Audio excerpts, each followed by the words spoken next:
Well, there's more drama at the passenger rail agency tonight, and no, it's not the sacking of a board member or senior executive. It's a battle that's looming after Prasa cancelled private security contracts with either proven useless or those that are found to be irregular. The decision was informed by a years-old report by the Public Protector's Office, which found the contracts were indeed illegal, and as expected, it's reportedly set off some of the affected companies with talk of possible court action against the rail agency. Let's discuss this then with Prasa chairperson Khanyisile Kweyama, who's with me in studio tonight. Ms. Kweyama, very good evening to you. Thank you for coming in. So these contracts are not new. We go back to a report by the Public Protector's Office back when Tulima Donzela, for example, was still there. Correct. How much has been paid out to these companies that you've had to terminate? Good evening, Tembegile. It probably is somewhere between 50 and 100 million, quite a sizable sum.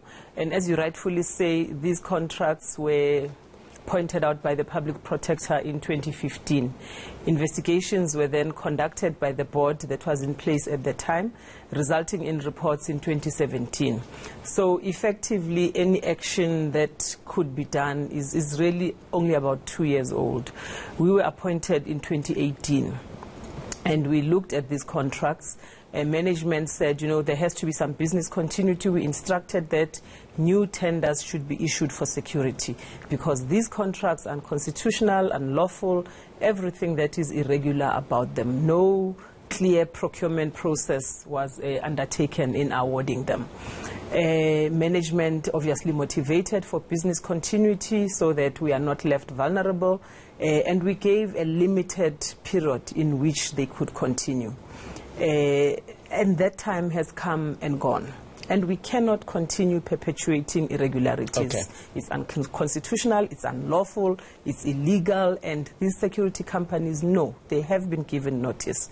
So it's not accurate to make it sound as if from their side that yesterday they now have found out that they have to leave. They have received notices. Well, some of these companies say that their contracts had been extended on a month-to-month basis. Correct. And that when some of their workers arrived for duty last week, around the 1st of November, they then found out that they would not be able to carry out their duties. They were then escorted off the premises.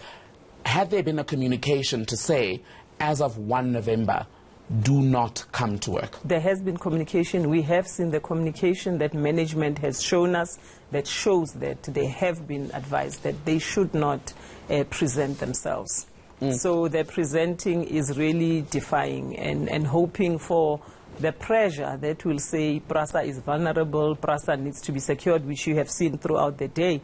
Therefore, we will enforce. And in order to mitigate that, you know, management has been engaging with the South African police, with the whole security cluster, to ensure that Prasa is covered in the period until a new tender is awarded to security companies that have gone through a proper procurement process. Some of them are threatening to sue these private security companies. Have you received legal documents as you sit here tonight? No, we have not, unless they arrived 5 minutes ago. We have not, and they will know that they will not. You know, when a public protector issues a report, it says it was unconstitutional, it was unlawful, therefore you cannot take me to court for a contract that was unlawful in the first place. And that is why you will see that there has been the sit-ins, that the employees of the security companies, it's really just disrupting Prasa because they actually know they have no foot to stand on in court. Let's speak then about who at Prasa benefited from the irregular awarding of these contracts. At this stage, I cannot say who. Post Public Protector's report and the investigations that were done, you would have seen that around August sometime the President issued a proclamation that the SIU should then go in depth and come out and say recoveries have to be made from so-and-so, from these companies. These people face criminal conducts. Certain employees have to be disciplined for that. So that process is underway. The proclamation was only issued in August.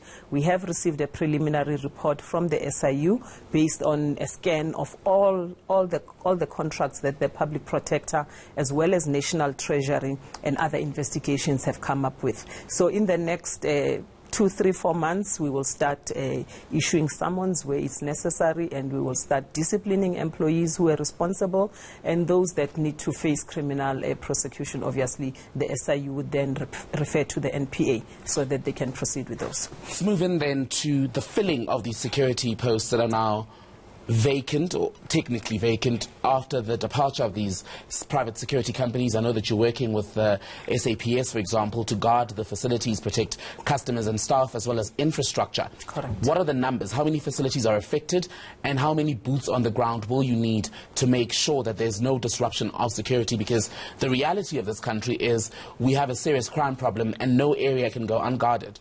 Yeah, so I'm not going to be able to give you an exact number, but we've got over 100 stations in the country that are guarded on a regular basis. We've got properties all over South Africa, you know, in all the major centers, the Western Cape, Gauteng, KZN, and the deployment has taken place at those areas, and particularly the ones that are most vulnerable. And of course, commuter safety is most important.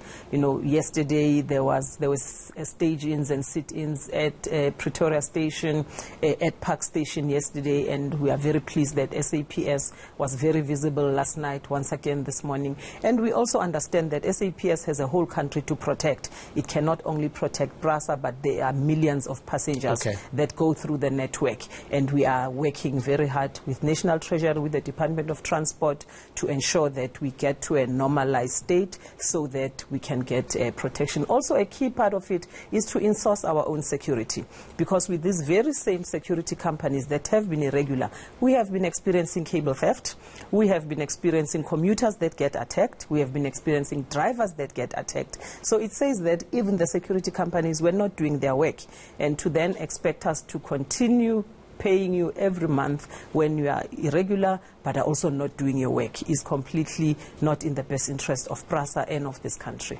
I want to squeeze in a question about the other private security tender, which is apparently issued around April of this year.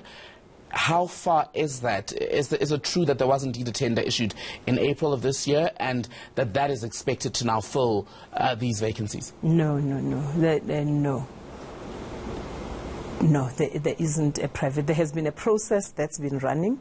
It was supposed to have concluded by April, but through some delays within the procurement system, it has not come to the board yet.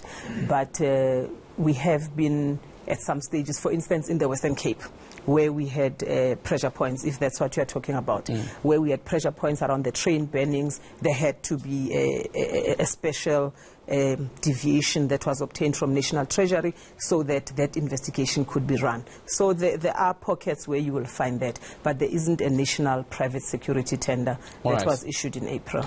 What then is causing these delays in the procurement process, given that the situation is indeed so urgent? You know, what we have found as a board since being appointed at Prasa is that the whole system has been broken, and the procurement system in particular, and that's why it enabled all these irregularities to happen.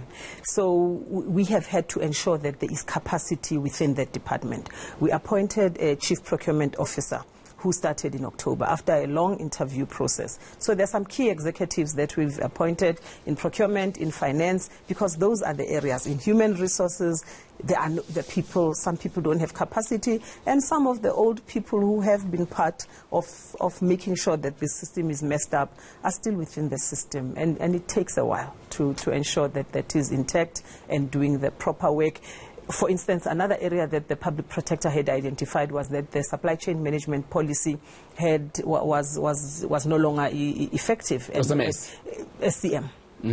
And that we had to then rewrite with management the policy which we have adopted. So before that could be done, we could not procure because there was no policy in place, and for as long as you procure outside of a policy, all those are irregular as well. So it's taken a lot of hard work and laying a foundation until you get to a stage where you are able to procure.